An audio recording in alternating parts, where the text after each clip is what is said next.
Welcome to Rocksteady Studios and episode 3 of Arkham Insider. Today we're going to be getting intimate with 3 key characters from Batman Arkham Knight, and as always we're going to be feeling the heat, taking questions from the community.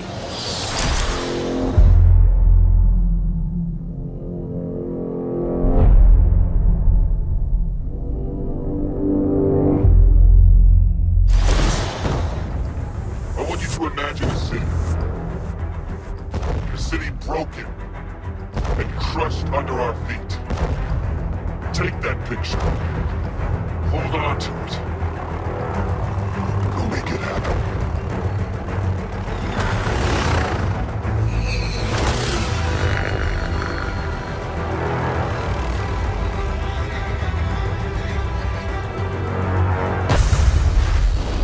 And here we are once again on the world's most comfortable couch. This time I'm joined by Rocksteady's lead character artist, Albert. Big Albert, how you doing? I'm very good, thank you very much. We're coming to the end of the production of the game. Yeah. You're looking pretty relaxed. You feeling good? Yeah, I'm feeling good. Yeah? Bring it on. I said bring on the next one. Right on. Now, as lead character artist, you have got an immense responsibility for the design of characters within the Arkhamverse. We're going to look at a few right here. The first one being the Arkham Knight, and what we know about him is he's the commander of this immense military force that has invaded Gotham City. So talk us through how the reality of his role in the game has influenced the design of him as a character. So his role in the game, like, ultimately, he works with Scarecrow to take down the Bat. Yeah. So his design was ultimately made just for that role. Yeah. Obviously, he's got a very military look to him. Yeah. Like he's got the antennas that reflect the bat ears. Yeah. It's kind of a mockery of the Batman. Uh-huh. He can pull it off as well. He also has this visor that has all sorts of information about what's going on in the city. Okay. You know, like It's like a heads-up display within his pretty much, visor. yeah. There's a map on the forehead. Sweet. He's got like a little other one there with all the drones that are tracking everything that's happening in the city. Yeah. So that's his role. Right. And on the other hand, he's also a very military dude, right? So he's wearing this camouflage, and that's like it's being cloned to the whole of his forces. So Right. the militia forces, the soldiers have it, the tanks have it, the drones have it. Yeah. You can really tell that these guys are the Arkham Knight forces. Yeah. And that's the main trait to distinguish them. Now let's have a look at the big bad, Scarecrow. So clearly Scarecrow is the mastermind, the puppet master, Yes. the guy who's coordinating the forces of the Rogues Gallery to take down Batman as a collective force of evil. We haven't seen him since Arkham Asylum, and he didn't appear at all in Batman Arkham City. He's back in Batman Arkham Knight. How has that journey affected and influenced the character design of Scarecrow this time around? Well, Scarecrow, the message we're trying to send with this design is he's come back stronger than ever, meaner than ever. Yeah. It took ages to develop his face and the hood and the way everything works together. Like the skin is kind of melted with the rugged sackcloth, you know, Yeah. like he's got, and it's falling off with like, strings, and he's got this evil look, like almost like you cannot have a real connection with his eyes. Right. He's always keeping himself inside. Yeah. You can see he wears all the fear toxin all around him. It's like that's his armor, that's also his weapon. He kind of wraps himself in fear toxin. Yeah, and that causes so much threat, right? Yeah. Like if you take me out, well, something bad's gonna happen. Yeah. So it is very, that's pretty much it. Sweet, now let's have a look at the big man himself. Batman in Batman Arkham Knight looks like he's ready for war. Talk us through the design of the new Batsuit. Well, in a nutshell, he's ready to take out the Arkham Knight forces. Yeah. He's ready to take out the Scarecrow. And yeah, the Batsuit needs to reflect that. It needs to reflect he's more flexible, he's stronger, he can move faster, he can take all the force that it takes to glide around the city at incredible heights.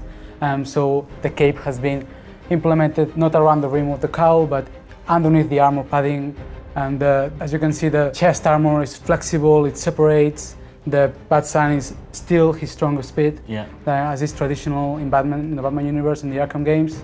Shoulder pads, boots, gauntlets, that's like traditional Batman. So those to the classic next level. features, but to this kind of heavily militarized level. Yeah, he needs to be heavily militarized. His design is to reflect that of the Batmobile. Yeah, because I think there's a real kind of connection and crossover between the design of the Batmobile and the design of this Batsuit that I just think marries perfectly. Yes, when we got the design from the Batmobile, we were like, we're gonna do a Batman that fits the Batmobile.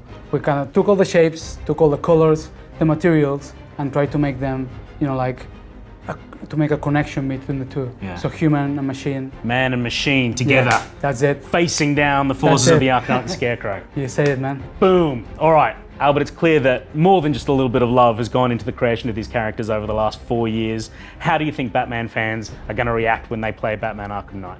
Well, we hope that they're gonna love the designs.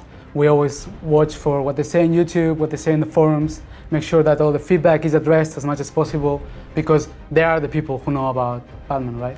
Yeah. So I just wanna make sure that everything is good with them, it's good with us, everyone's happy. So yeah, 4 years, this is it. A whole lot of love. Yep, a whole lot of love, man.